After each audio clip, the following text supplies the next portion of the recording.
দিনাজপুরের বীরগঞ্জ অর্জুনাহার আশ্রয়ন প্রকল্পে ১৮০টি পরিবারের মানববন্ধন। রণজিৎ সরকার রাজ, বীরগঞ্জ প্রতিনিধি। দিনাজপুরের বীরগঞ্জ অর্জুনাহার আশ্রয়ন প্রকল্পে ১৮০টি পরিবারের উপর আওয়ামী লীগের দোসর দ্বারা সীমাহীন দুর্নীতি, জুলুম, চাঁদাবাজি ও অত্যাচারের বিরুদ্ধে মুক্তির দাবিতে মানববন্ধন ও বিক্ষোভ অনুষ্ঠিত হয়েছে। গতকাল ১৫ই এপ্রিল মঙ্গলবার বেলা ১১টায় উপজেলার শতগ্রাম ইউনিয়নের অর্জুনাহার আশ্রয়ন প্রকল্পের ১৮০ পরিবার ২ ঘণ্টাব্যাপী মানববন্ধন ও বিক্ষোভ করে। ভুক্তভোগী আব্দুল করিম বলেন, গত ফেব্রুয়ারি মাসে রাজা মিয়া, তুজা, আনসার ও মনসের ২.৫ লক্ষ টাকা চাঁদা দাবি করে। তাদেরকে টাকা না দেওয়ায় তারা পুকুরে বিষ দিয়ে বিভিন্ন প্রজাতির প্রায় ১২ মণ মাছ নষ্ট করে। এতে অনেক টাকা ক্ষতি হয়েছে এবং ইউএনও অফিসে লিখিত অভিযোগ করেও কোনো কাজে আসেনি। অন্যান্য বক্তারা বলেন, আমরা গরিব মানুষ প্রতি পরিবার থেকে গড়ে ২,০০০ টাকা করে দেয় এবং মাছের পোনা কিনে মাছ চাষ করি। মাছ বড় হয়ে গেলে বিক্রির সময় হলেই ৪ জন চিহ্নিত আওয়ামী লীগ চাঁদাবাজরা এসে চাঁদাবাজি করে। এর প্রতিবাদ করতে গেলেই আমাদের ওপর নেমে আসে সীমাহীন অত্যাচার, এমনকি মেরে ফেলারও হুমকি আসে। এই চাঁদাবাজির প্রতিকার চেয়ে আমরা প্রশাসনের দ্বারে দ্বারে ঘুরেছি, কিন্তু আজ অবধি কোনো প্রতিকার পাইনি। এই সব আওয়ামী লীগ চাঁদাবাজের কাছে প্রশাসনও নীরব।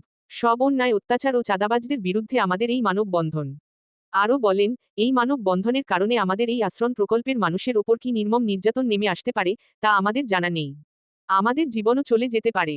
গত ৫ আগস্ট ছাত্র জনতার আন্দোলনে আওয়ামী লীগ সরকার পতন হলেও আশ্রয়ন প্রকল্পের মানুষ আজও তাদের হাত থেকে মুক্ত হয়নি।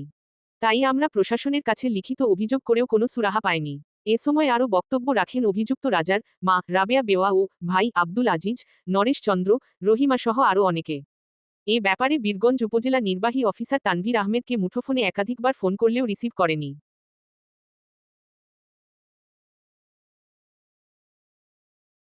মানুষ এখানে বসবাস করছেন, আপনাদের এখানে কতগুলি পরিবার আছে আপনি বলতেন? 180।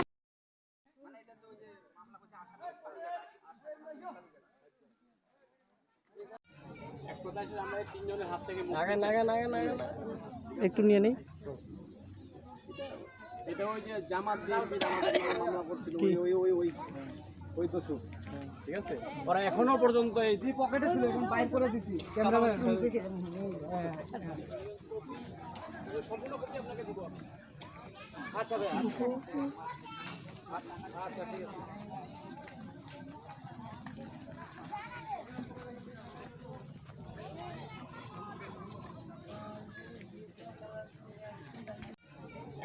আমরা তিনজনের হাত থেকে একটু নিয়ে নেই। এটা ওই যে জামাত মামলা করছিল ওই দোষক, ঠিক আছে? ওরা এখনো পর্যন্ত এই যে পকেটে ছিল এখন বাইর করে দিছি। ক্যামেরাম্যান সম্পূর্ণ কপি আপনাকে দেব। আচ্ছা ভাই, আচ্ছা ঠিক আছে।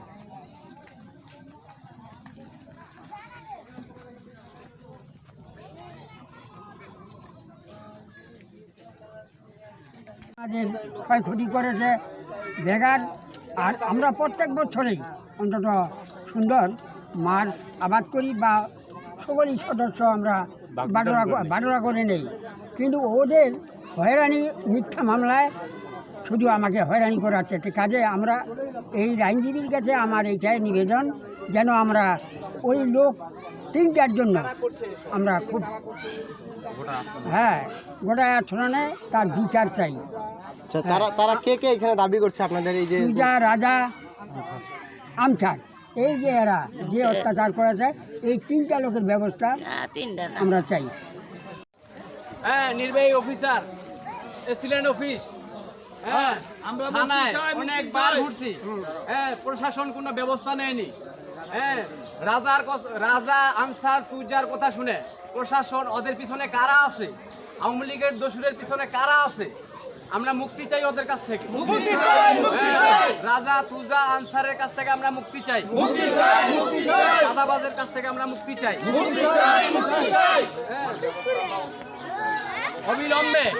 অবিলম্বে আইনগত ব্যবস্থা না নিলে আমরা আইন হাতে নিতে বাধ্য হব। আমাদের অনুরোধ রইল এই সরকারের কাছে যে আশ্রয়ণ প্রকল্পের ১৮০টি পরিবারের এই চাঁদাবাজের হাত থেকে মুক্তি দেওয়ার জন্য, আমরা তাদের হাত থেকে মুক্তি নেওয়ার জন্য আজকের এই আমাদের এই মানববন্ধন। রাজা ও তুজা ও আনসার ও মনসের ওরা 4জনেই এই চাঁদাবাজ। প্রতি বছর চাঁদা না দিলে পুকুরে অনেক রকম মিথ্যা মামলা